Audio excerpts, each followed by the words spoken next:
Thank you, everybody, for coming to the Aaron Torres Podcast YouTube page. I do have one quick favor before we get to the video that you came here for, and that is very simply this. You see that little red subscribe button below this video? Go ahead, smash that subscribe button. It really does help me. It really does help this channel grow and my audience grow. So go ahead and hit that red subscribe button. And now, here is the video that you came here for. All right, everybody. I'm back. Good to be back.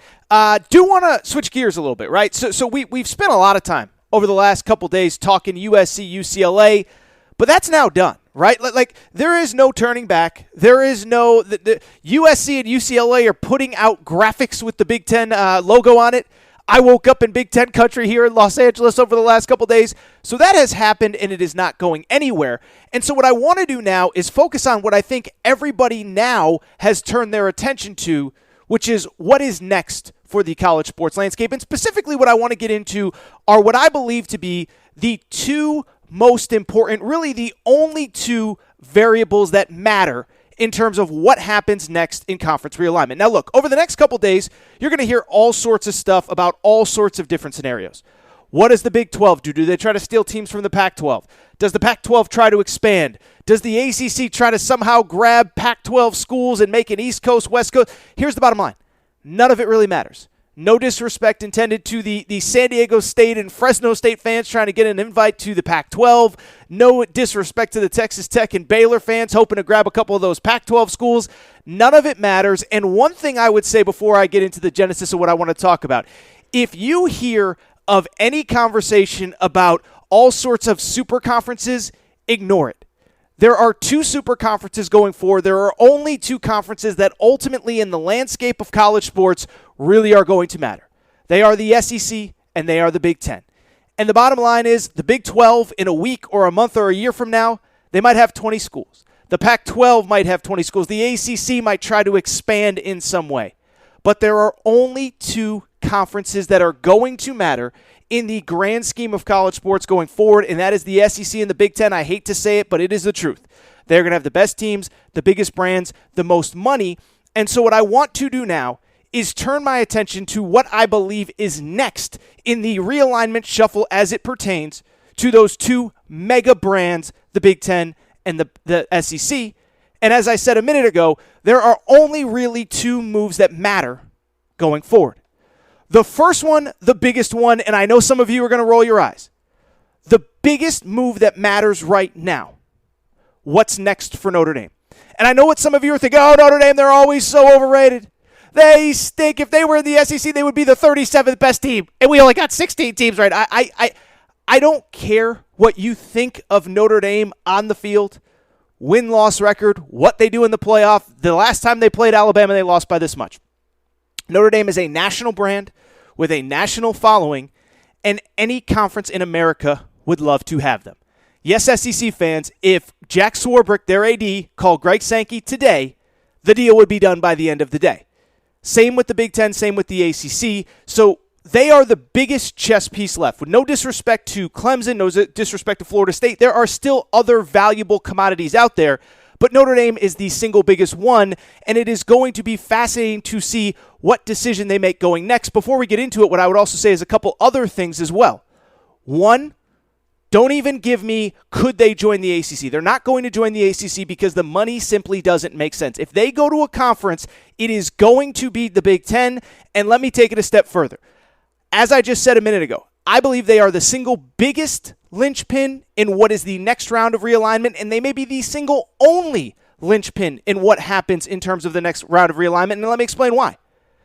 I believe that if Notre Dame says, we are staying independent, we are not joining a conference, we're not joining the Big Ten, we're not joining the SEC, we're certainly not joining the ACC, Pac-12, or Big 12, then I don't know that we have a next round of realignment immediately. My sense is that the Big Ten is content at 16 teams if Notre Dame says no. Remember, we learned this week that Oregon and Washington tried to reach out, and they got they called the Big Ten offices, and the Big Ten offices said, new phone, who dis, click. That's the truth. I hate to say it, Oregon and Washington fans, but it's the truth. Last year, when Texas and Oklahoma left for the SEC, The Big Ten could have had any of those leftovers from the Big 12, including the, at the time, national champion basketball Baylor team, the national champion eventually in basketball Kansas. There was talk of should they add Kansas. They stood pat until they got USC and UCLA. So I believe that they will stay pat if Notre Dame does not want to join a conference. And at that point, we're going to probably be at 16 here for at least the foreseeable future in both the Big Ten and the SEC. Now, if Notre Dame says they want to join, that's a completely different conversation, and then you have to start figuring out how all the puzzle pieces fit together. Does that mean that Stanford, as another high-achieving academic school, joins Notre Dame to get the Big Ten to 18 teams? Also would obviously provide some West Coast relief for some of those travel some of the travel stuff for USC, UCLA. Does it mean that the Big Ten, I believe at that point, may go well beyond 17 teams with Notre Dame, maybe at Stanford? That's when maybe Oregon and Washington get the call. That's when maybe some schools from the ACC, specifically North Carolina and Virginia, they kind of fit the sort of footprint, they kind of fit the sort of academic track record. Do they get the call at that point? And we're going to talk about the ACC here in a minute. Obviously, if Notre Dame goes to the Big Ten and they get to 17 and they start adding, you know what that means. The SEC is going to actively pursue some of those southern-based ACC schools, Clemson, Florida State, Miami, etc. And so to me, Notre Dame is the single biggest linchpin, and now let's get into what they're actually going to do. Because I do believe they have a sort of fascinating situation going on, and I believe that for the most part, people are actually looking at it from the wrong direction. When I hear the conversation about Notre Dame, it seems as though everybody is focused on the wrong thing. Everybody is focused on, well, they're going to have to join a conference because they're going to run out of teams to play. If there's 20 teams in the ACC or the SEC, 20 teams in the Big Ten, they're not going to have anybody to play. That's the wrong reasoning. It's Notre Dame. It's a national brand. They always rate well on TV. They are always going to find games, even if it means, I don't know how it would all work, but they will find games. That's not the issue. What the big issue is, like every decision in realignment, like Texas and Oklahoma's decision last year, like USC and UCLA's decision this year, it comes down to dollars and cents. And my thought with Notre Dame, at what point does the economic model outgrow even the independence that Notre Dame currently has in the college football structure? Because here's the thing. The reason why Notre Dame has remained independent forever is because they got a sweetheart deal. They got the most amazing setup in college sports, bar none. They're independent in football. They get to travel across the country, play this week in Vegas, play this week in Florida, play this week in South Bend, play this week in New York City. They have a home for all of their non-football sports in the ACC. They get a cut of the ACC revenue. They get millions of dollars from NBC to broadcast their national games at home in South Bend.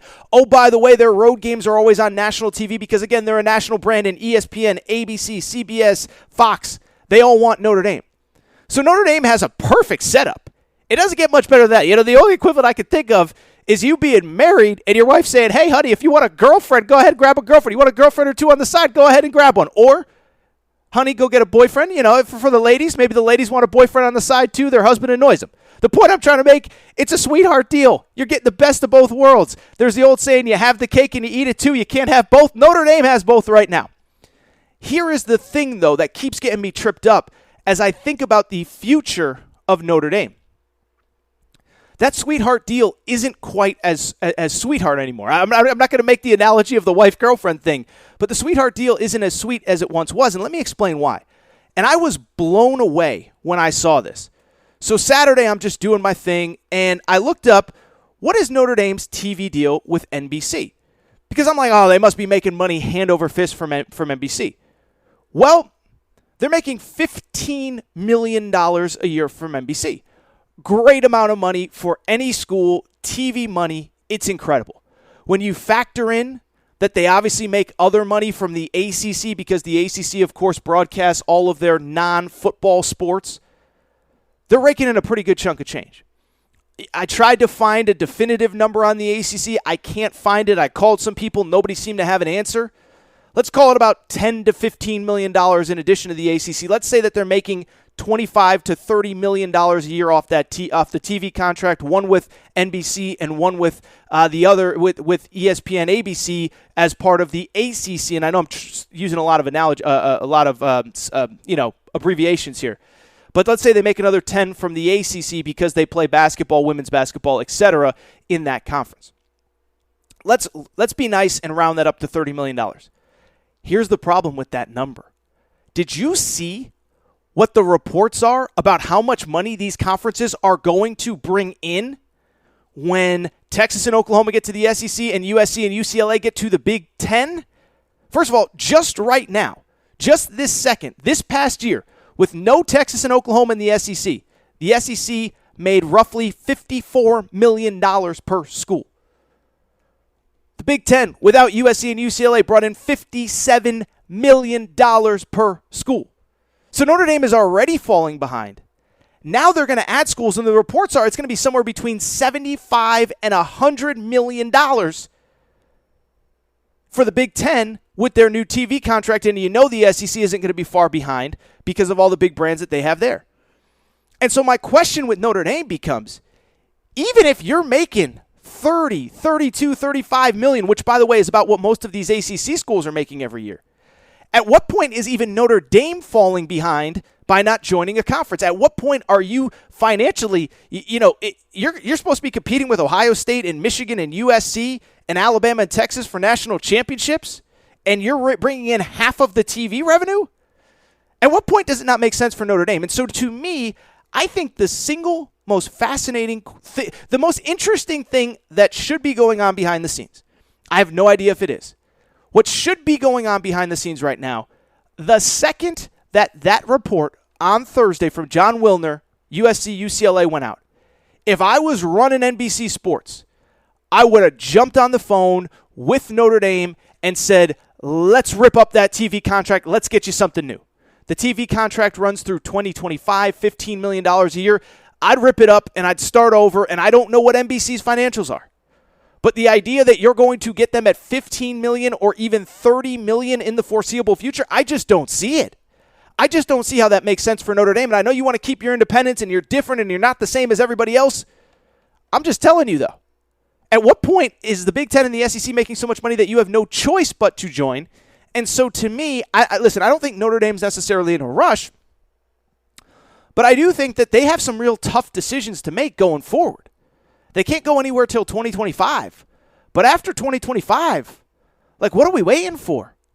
What are we waiting for? And so I would expect over the next week, the next month, the next whatever, I would expect us to either get a completely new TV deal for Notre Dame, or I would expect you to start hearing whispers, and they might happen as soon as this week. I don't know. I'm not claiming to have inside information on what's going on in the walls of Notre Dame right now.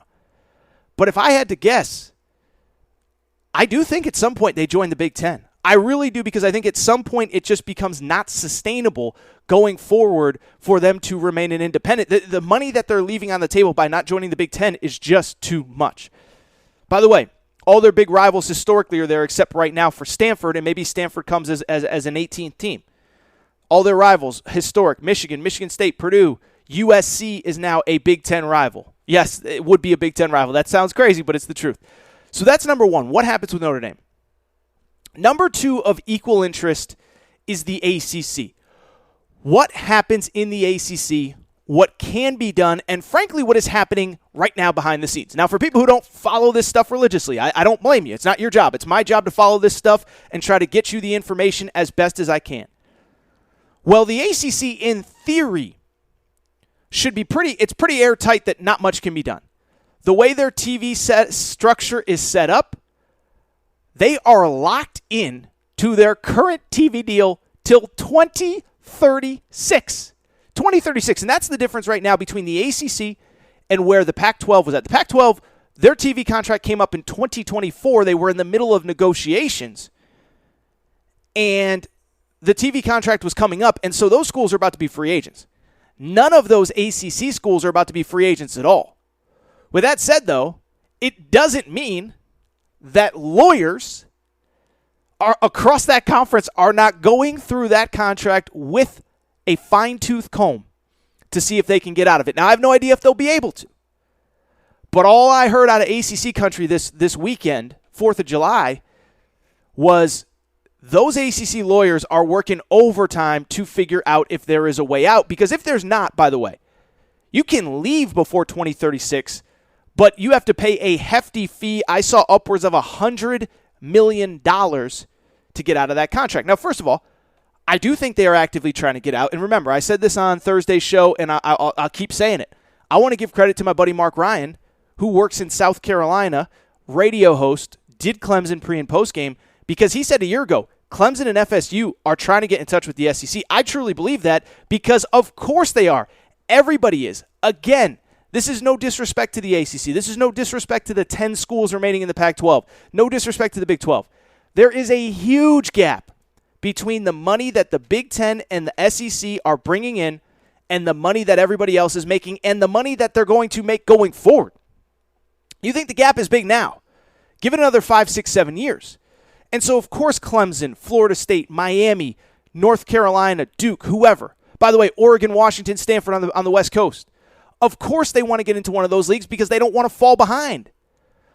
Clemson has it pretty good right now in the ACC, but what happens when SEC schools are making twice as much money as they are? What happens when Dabo can't just snap his fingers and get the new facility or the new this or the new that Nick Saban, Kirby Smart, and Jimbo Fisher are getting? And so for me, it is going to be fascinating to see over the next couple weeks, the next couple months, maybe next couple years, can these ACC schools figure a way out of those TV contracts? And then I'll take it a step further. Are any of them just willing to bite the bullet and pay that potential 9-figure buyout to the league to leave? And I think that's in play too. I think that is in play too, because just think about it at its most basic level. It might sound crazy. It might sound crazy for a Clemson or a Florida State or a Miami to pay $100 million to get out of the ACC. But if you're going from making $30 million a year in TV revenue to $100 million a year in the SEC, well, now we're talking a completely different ballgame, aren't we? Now we're talking we have the money where it just makes sense. And it was funny, I was talking to somebody kind of in the Pac-12 over the course of this weekend, and they were talking about the USC-UCLA thing. They're like, they don't even have to pay, but if they did, there comes a certain point where you're going to make so much money that you're willing to pay money up front to get out of whatever because you can see the pot of gold at the end of the tunnel, to use a bad Notre Dame term because we were just talking Notre Dame. And so what is going to be fascinating to me is exactly what I just said. What's going to be fascinating is the question of, are these ACC schools able to get out of their contracts? And if not, are they willing to pay? And I'll say this. If Notre Dame does in fact decide to join the Big Ten, then I believe you will see schools in the ACC willing to get out because they can see where things are going. They can't wait until 2036 to get into the SEC because the sport is going to be completely different by then. And so I think we could see some craziness. I talked about what schools I think would make sense. I think obviously Clemson, Florida State, Miami, maybe someone else makes sense for the SEC. I don't know if that's Duke because of basketball. I don't know if it's NC State. I don't know if it's UNC. Obviously, I think UNC, by the way, I would say outside of Notre Dame, is maybe the second most valuable property left. Now, maybe it's Oregon football, maybe it's whatever. But I do think North Carolina, really great basketball program. The football program has been pretty good. They just played in the Orange Bowl in January of 2021. So it's not like it was ancient history that they were just in a big-time bowl game, big state school, big revenue, big football stadium. I could see them being interested in the SEC being interested in them. I could also see the Big Ten being interested in them and Virginia as well. Both great academic schools that, for some reason, academics apparently still matter to the Big Ten. I love how we're making USC football players, and not just USC football players, but USC golfers and tennis players and volleyball players. Yeah, you got to fly to Minnesota in the middle of winter, but we got to keep up the academic standards that we've set so far. So to me, those are the two things to watch. What happens with Notre Dame? And I think there's at least a possibility that we get some sort of resolution or some sort of idea soon, because I do think they know the clock is ticking. And then on the flip side, I will also say, watch out for the ACC, because if Notre Dame does go, I think then you see the Clemsons, the Florida States, the Miamis saying, I don't care what it takes. We got to get to the SEC. We can't wait till 2036. Those are the two things that